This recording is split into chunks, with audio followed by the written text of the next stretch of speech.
Hello दोस्तों, मेरा नाम है देवेंद्र सिंह। आज की जो वीडियो है इसमें हम बात करेंगे रिवेन्यू चैप्टर। ये है chapter number 7 according to Sandeep Garg. ये आज हम चैप्टर समझने वाले हैं माइक्रो इकोनॉमिक्स का। माइक्रो इकोनॉमिक्स की वो भी मैंने वीडियो बना रखी है, उन सभी वीडियोस का बेसिकली लिंक मैं डिस्क्रिप्शन में डाल रहा हूँ। बाकी मैं इसकी प्लेलिस्ट बना दूंगा तो आपको सारी वीडियो एक ही जगह मिल जाएगी फिर, ठीक है, माइक्रो इकोनॉमिक्स की। तो चलिए शुरू करते हैं। तो सबसे पहले रिवेन्यू को समझते हैं कि क्या होता है। सबसे पहला जो हमारा जो चीज़ है ना, वो है रिवेन्यू है क्या। पहले तो मीनिंग ऑफ रिवेन्यू। तो रिवेन्यू बेसिकली हम ना सेल से जो पैसा आता है ना, उसको बोलते हैं रिवेन्यू। मैंने कुछ सामान बना के आगे बेचा, उससे जो पैसा आया, so the amount of money that a producer, the amount of money that a producer receives in exchange for the sale proceeds, मतलब जो भी सामान बेच के द अमाउंट ऑफ मनी जो प्रोड्यूसर को बेसिकली मिलती है, पैसा मिलता है सेल से। सेल प्रोसीड का मतलब वही होता है कि जो सेल से पैसा मिलता है, सेल करके जो पैसा मिलता है उसी को क्या बोलते हैं, रिवेन्यू। जो सेल करके पैसा मिलता है। सपोज करते हैं कि आपने एक फर्म ने 100 चेयर बेची, ठीक है। एक चेयर की वैल्यू थी 100 रुपये, तो इसका मतलब उसने कितने का सामान बेचा, 100 इंटू 100 10,000। तो 10,000 रुपये जो उसकी जेब में आए, इसी को रिवेन्यू बोलते हैं। समझ गए, इसी को रिवेन्यू बोलते हैं। यानी कि रिवेन्यू निकालने के लिए आपको क्या करना पड़ेगा, क्वांटिटी समझनी पड़ेगी, कितना सामान बेचा है और कितने का बेचा है। अगर मैं उससे मल्टीप्लाई कर लूँ तो क्या आ जाएगा, मेरे पास रिवेन्यू आ जाएगा। क्लियर। तो रिवेन्यू ऐसे आता है। अब देखिए कॉन्सेप्ट समझते हैं रिवेन्यू का फिर हम, यानी कि रिवेन्यू कितने तरीके का होता है या कितने सारे इसमें अंदर टर्म आती है रिवेन्यू के अंदर। तो रिवेन्यू में सबसे पहले हो सकता है हमारा, सबसे पहला होता है टोटल रिवेन्यू। टोटल रिवेन्यू, ठीक है, जिसको हम टीआरबी बोलते हैं। टोटल रिवेन्यू अगर आप ध्यान समझोगे, टोटल रिवेन्यू का मतलब क्या है कि जो आपने जितनी भी क्वांटिटी बेची है, सबकी सेल करके कितना पैसा आया। तो इसमें टोटल रिसिप्ट्स कितनी आई, टोटल रिसिप्ट का मतलब पैसा, टोटल रिसिप्ट कितनी आई सेल करके, sale of a given commodity. जितनी बार आपने सामान बेचा, एक सामान कितनी बार बेचा, उन सबको सामान बेचने के बाद टोटल पैसा कितना आया, तो वो टोटल रेवेन्यू बोलते हैं। इसको निकालने का तरीका क्या है, सिंपल है कि क्वांटिटी कितनी बेची और प्राइस से मल्टीप्लाई कर, जो ऊपर कर रहे थे कि कितनी क्वांटिटी बेची है उसको प्राइस से मल्टीप्लाई कर दोगे तो क्या आ जाएगा, टोटल रेवेन्यू। जैसे वो ये है कि मतलब आपने मान लेते हैं आपने 10 चेयर बेची, ठीक है, और एक चेयर की वैल्यू 160 रुपये थी, तो क्वांटिटी 10 होगी और 160 रुपये, यानी कि 1600 रुपये आपके पास है। तो 1600 रुपये क्या है, ये टोटल रेवेन्यू। यानी क्योंकि आपने टोटल समझ आ गया, आपने एक चेयर वैल्यू नहीं निकाली, आपने एक चेयर पे कितना पैसा कमाया वो नहीं निकाल रहे, जितना भी आपने सेल करी टोटल, उन सब का पैसा निकाल दिया, ठीक है। इस तरह से आपका एक और आता है, उसको बोलते हैं हमारा एवरेज रेवेन्यू। एवरेज रेवेन्यू को एआर भी बोलते हैं, ठीक है, एआर। तो एवरेज रेवेन्यू क्या होता है, एवरेज रेवेन्यू का मतलब होता है कि एक क्वांटिटी बेच के कितना पैसा कमाया, तो इसको बोलते हैं revenue per unit of output sold. भाई आपने एक क्वांटिटी के बेच के कितने पैसे, सपोज करते हैं आपने ऊपर वाला एग्जांपल लेते हैं, आपने कितनी क्वांटिटी बेची थी, 10, तो 10 क्वांटिटी बेच के आपने 1600 रुपये कमाया। मैं कह रहा हूँ कि एक क्वांटिटी जब आपने बेची होगी तो कितना पैसा कमाया होगा। तो आप कहोगे कि देखो भैया आपने टोटल रेवेन्यू तो 1600 कमाया था। मैंने कहा हाँ, आप डिवाइड कर दो ना कि क्वांटिटी कितनी बेची थी। तो हमने अगर डिवाइड कर दिया कितनी क्वांटिटी बेची थी, तो उसका मतलब एक क्वांटिटी पे आ जाएगा कि एक क्वांटिटी में 160 रुपये कमाए होंगे। एक क्वांटिटी पे आपने 160 रुपये कमाए, तो 10 क्वांटिटी बेच के तभी तो 10 से मल्टीप्लाई करके 1600 आ रहा था। तो यही होता है। तो टोटल रेवेन्यू को अगर मैं क्वांटिटी से डिवाइड कर दूंगा ना, तो वो क्या बन जाएगा, एवरेज रेवेन्यू। एवरेज रेवेन्यू का मतलब ये होता है कि एक क्वांटिटी बेच के, और आप ध्यान से मुझे बताओ, एक क्वांटिटी बेच के जो आप पैसा कमा रहे हैं ये बेसिकली प्राइस ही नहीं है। हाँ ये ना, है ना, कि भाई जो आप एक क्वांटिटी बेच के पैसा कमा रहे हो वो बेसिकली प्राइस ही तो है, और क्या है, क्योंकि आप एक क्वांटिटी बेच के जो पैसा कमा रहे हो वो 160 रुपये ही कमा रहे थे ना, प्राइस तो सेम ही था ना सबका। 10 चेयर बेची, हर एक चेयर का प्राइस 160 रुपये था, तो आप जब एक यूनिट बेचोगे तो 160 ही कमाओगे ना, तो क्योंकि प्राइस 160 है, तो इसका मतलब एवरेज रेवेन्यू तो प्राइस के बराबर आता है। और इसको मैथमेटिकल अगर आप फॉर्मूला सब मैथमेटिकल तरीके से देखो तो देखो, टोटल रेवेन्यू कैसे निकलता है, क्वांटिटी को मल्टीप्लाई करते हैं प्राइस से, ठीक है। तो इसका मतलब प्राइस का फॉर्मूला क्या बन गया, टोटल रेवेन्यू को डिवाइड करते हैं क्वांटिटी से। और एयर का फॉर्मूला क्या होता है, एयर का फॉर्मूला भी ये होता है, टोटल रेवेन्यू को डिवाइड कर देते हैं किससे, क्वांटिटी से ही। तो इसका मतलब एयर का भी फॉर्मूला यही होता है, प्राइस का भी फॉर्मूला ये होता है। तो एयर और प्राइस क्या आगे, बराबर आगे। तो प्राइस और एयर हमेशा एक ही आते हैं, ये प्राइस और एयर अलग अलग नहीं होते, एक ही होता है। तो जितने का, क्योंकि मैं एक सामान जितने का बेचता हूँ उतना जो पैसा आता है उसे एवरेज रेवेन्यू बोलते हैं, और वो एक सामान जो कितने का बेचता हूँ वो प्राइस ही तो होता है, एक सामान कितने का बेचता हूँ। समझ गए बात, तो यही चीज़ होती है। अगला हमारा जो कॉन्सेप्ट आता है इसी के अंदर वो होता है बहुत important, marginal revenue. Marginal revenue, marginal revenue क्या होता है, आपको मार्जिनल, ये आपने पिछले चैप्टर में बहुत बार वर्ड इस्तेमाल आया होगा, आपको याद होगा, है ना, पिछले चैप्टर बहुत बार इस वर्ड है। मार्जिनल का मतलब होता है एडिशनल रेवेन्यू, ये बहुत बार आपको यूज़ हुआ है, कंज्यूमर इकोनॉमिक चैप्टर में यूज़ होता है, आपका कॉस्ट चैप्टर में यूज़ हुआ था मार्जिनल कॉस्ट, अगर आपने वो पढ़ा है, क्योंकि तभी आप पढ़ रहे हो रेवेन्यू चैप्टर। तो मार्जिनल रेवेन्यू का मतलब क्या होता है, एडिशनल रेवेन्यू, यानी कि it is the additional revenue generated, it is the additional revenue generated from the sale of an additional unit of output, कि एक एक्स्ट्रा आउटपुट, एक एडिशनल आउटपुट बेच के जो आपको एडिशनल पैसा आया उसको बोलते हैं। फॉर एग्जांपल आपने भैया 10 चेयर बेची तो आपने 1600 कमाए थे, अभी हमने पीछे भी देखा।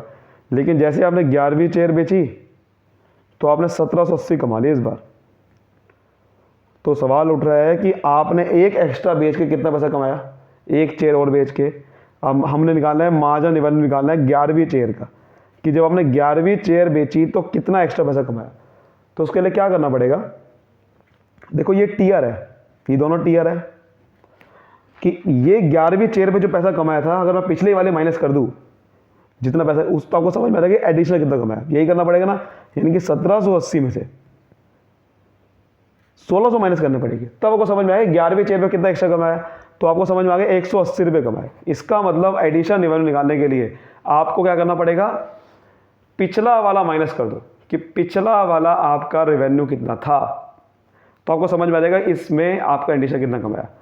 तो उसका यही से फॉर्मूला बना है, ये टीआर था तो एमआर निकालने का क्या फॉर्मूला बन गया, ये टीआर जो है टीआर का पिछला वाला टीआर माइनस कर दो, यानी कि जिस भी आपको एमआर का कोई भी एमआर निकालना है उसको एन बोलेंगे।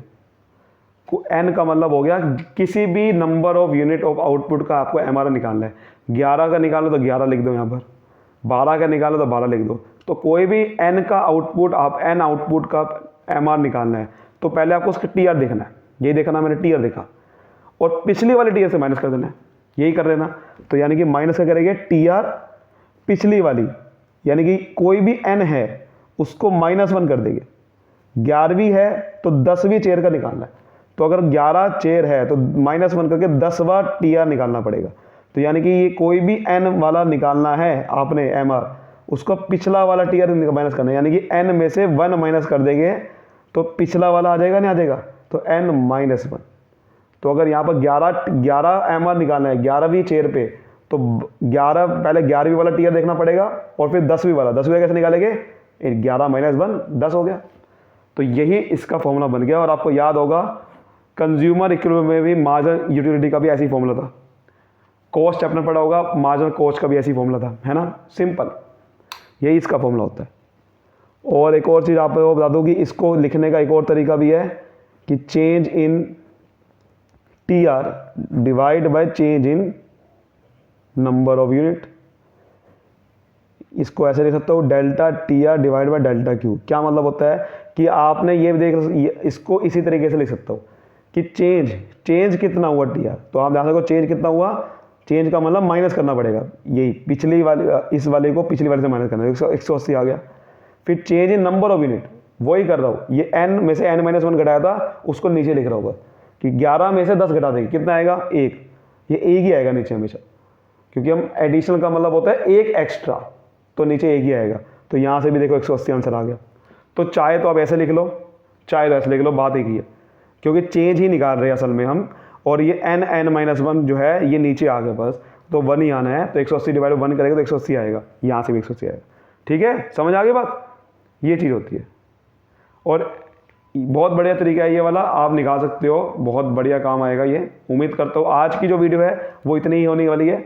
अगली वीडियो में हम जो रिलेशन की बात करेंगे, अलग अलग रिलेशन क्या होता है इस चीज़ का, ठीक है, उसकी ढंग से बात करेंगे। लेकिन इसका हम एक बार शेड्यूल समझ लेते हैं, आपको शेड्यूल समझ में आएगा तो आपको और अच्छे समझ में आएगा।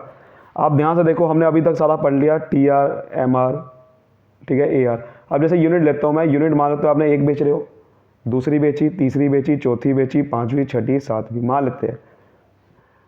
तो प्राइस, अब इसमें क्या लेना पड़ता है, सबसे पहले शेड्यूल बनाने के लिए प्राइस लेना पड़ता है। प्राइस आप सेम भी ले सकते हो, ठीक है, और प्राइस आप अलग ले सकते हो। देखो एक पीछे मैंने कोई चीज़ बताता हूँ, इसका मैंने, हाँ इसमें चलो बता दूंगा। टी आर का फॉर्मूला एक और भी है, जो टी आर निकालने का फॉर्मूला है ना, टी आर निकालने का, टी आर जो है मैं एम आर से भी निकाल सकता हूँ, वो आपको याद है, अगर याद नहीं है कंज्यूमर का चैप्टर है, वो मैं आपको सीधा ये बताता हूँ।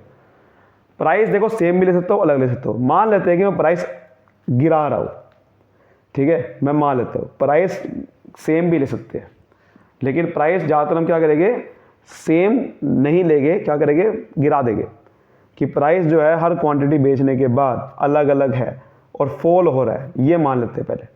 तो पहले 10 का प्राइस था, फिर 9 का हो गया, फिर 8 का हो गया, फिर 7 का, फिर 6 का, फिर 5 का, फिर 4 का, 3 का, ये मैंने ले लिया। सेम भी ले सकते हैं, लेकिन ऊपर लिखना पड़ेगा कि व्हेन प्राइस इज सेम, ठीक है। लेकिन हम यहाँ पर क्या ले रहे हैं, प्राइस बदल रहा है, और बदल कैसे रहा है कि गिर रहा है, कि हर एडिशनल जो है हर यूनिट बेचोगे तो प्राइस कम हो रहा है उसका, ये मैंने मान लिया सिर्फ, ठीक है, कोई दिक्कत नहीं है।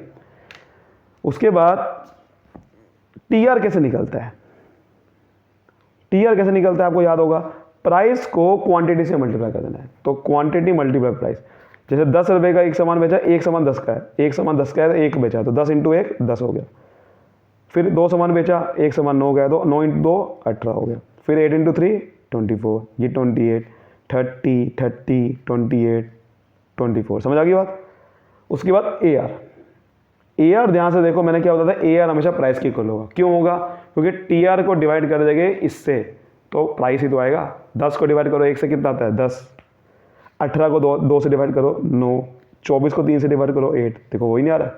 तो ए आर और प्राइस मैंने क्या बताया था पीछे, सेम ही आएगा, बिकॉज एक आउटपुट बेचने में जो आपको रेवेन्यू होता है वो प्राइस ही होता है। तो 6, 7, 5, 4, 3 वही आएगा। अब आप ध्यान से देखो एम आर, एम आर कैसे निकलता है, एम आर का फॉर्मूला जैसे मैंने पीछे अभी एम आर कैसे निकाल रहे थे, एम आर बेसिकली ऐसे निकाल रहे थे, देखो टी आर को पिछली वाली टी आर से माइनस करना है ना। तो देखो पहले में आप ध्यान से देखो 10 है, पिछली वाली टी आर कितनी होगी, 0 होगी, बिकॉज जब 0 आउटपुट होगा तो टी आर भी तो 0 होगा, रेवेन्यू होगा ही नहीं। 10 में से 0 गए 10 ही आएगा। तो एम आर और टी आर दोनों एक यूनिट पे सेम आता है। फिर 18 में से 10 गए 8, यानी कि आपने जब एक एक्स्ट्रा बेचा तो 8 रुपये ज़्यादा कमाए, है ना। फिर 3, जब आपने एक और एक्स्ट्रा बेचा तो 24 हो गया, यानी कि 6 रुपये एक्स्ट्रा कमाए। फिर एक और एक्स्ट्रा बेचा तो 24 से 28 हो गया, यानी कि 4 रुपये। यानी ऐसे भी दे सकते हो आप, ऐसे भी दे सकते हो कि एक्स्ट्रा कितना कमा रहा हो, 28 से 30 हो गया, यानी कि 2 एक्स्ट्रा कमाए। फिर 30 से 30 0 ही हुआ। फिर 30 से 28 माइनस में जा रहा है, तो माइनस में 2 हो गया। फिर 28, 24 माइनस में 4, समझ आ गई बात। ये चीज़ है, ये चीज़ है। तो इसका मतलब बेसिकली ये चीज़ हो रही है और ये चीज़ होगी, ठीक है। यानी कि हर एक आउटपुट बेचने पे आपका देखो MR गिरता जा रहा है, बिकॉज प्राइस गिर रहा था ना, ये दिक्कत थी। देखो कंपटीशन के हिसाब से होता है, अगर मैं कंपटीशन मोनोपोली का है तो प्राइस गिरेगा। हर एक आउटपुट ऐसे नहीं बेच, हर एक आउटपुट बेचने के लिए आपको प्राइस गिराना पड़ता है। लेकिन परफेक्ट कंपटीशन होगा तो प्राइस सेम लेना होता है। ये आपने पीछे चैप्टर, परफेक्ट कंपटीशन क्या होता है, जहाँ प्राइस सेम होता है, ठीक है। तो ज़्यादातर हम पहले क्या लेंगे, प्राइस अलग अलग है। अब आप ध्यान से देखो TR निकालने का एक और फॉर्मूला क्या है, ये आपने पहले ही पढ़ा होगा। अगर TR निकालने का फॉर्मूला ये है, MR से कैसे निकाल सकता हूँ। देखो पहले आपने एडिशनल बेचने में कितना पैसा कमाया, 10 रुपये, और देखो यही TR है। उसके बाद आपने एडिशनल जो बेचा वो 8 बेचा, तो मुझे बताओ 2 यूनिट तक TR कितना ने हो गया, 18 पे। 18 कैसे निकाला, पहले 10 बेचा फिर 8, तो 10 + 8 18। फिर आपने एक और एडिशन बेचा, तो 10 + 8 + 6 24। यानी कि MR को प्लस करके TR निकल सकता है, समझ रहे हो। MR को प्लस करके TR निकल सकता है। तो अभी आप ध्यान से देखो, फिर आपका 24 आ गया। फिर आपने चौथी जब एडिशन में 4 कमाए, तो टोटल कितना कमा लिया, TR क्या होता है टोटल अभी तक। तो 10, एक पहले पे कितना कमाया था, दूसरे पे, तीसरे पे, चौथी पे, दोनों सारे को बस कर दो, 28 आ गया। फिर आपने 2 रुपये और कमाए तो 30 आ गया। इसका मतलब TR निकालने का तरीका क्या है, MR पहली वाली को प्लस कर दो, फिर MR दूसरी वाली को प्लस कर दो। अगर आपको TR 2 तक निकालना है, अगर आपको TR 4 तक निकालना है तो MR 4 तक प्लस कर दो आप। तो जहां तक भी आपको TR N तक निकालना है, कोई भी TR N तक निकालना है, तो उस MR N तक प्लस करते जाओ। यानी कि अगर TR 7 निकालना है तो N की जगह 7 लिख देंगे, MR 7 तक प्लस कर लेंगे। TR 20 तक निकालना है तो MR 20 तक, यानी कि MR को प्लस करते जाओ तो TR निकल गया। और इसको मैथमेटिकली बोलते हैं सिग्मा, यानी कि जब सभी MR को प्लस करना होता है तो इसको क्या बोलते हैं, सिग्मा MR, सिंपल। इसको क्या बोलते हैं, सिग्मा, यानी कि सम्मिशन, यानी कि जिस भी आपको जहां तक भी TR निकालना है वहां तक MR को बस प्लस करते जाओ, आपका आंसर आ गया। उम्मीद करता हूँ आज की वीडियो को अच्छे से समझ में। अगली वीडियो में हम रिलेशन की बात करेंगे और अच्छे से बनाएंगे TR MR का रिलेशन। आज की वीडियो के लिए तब तक bye bye, thank you so much.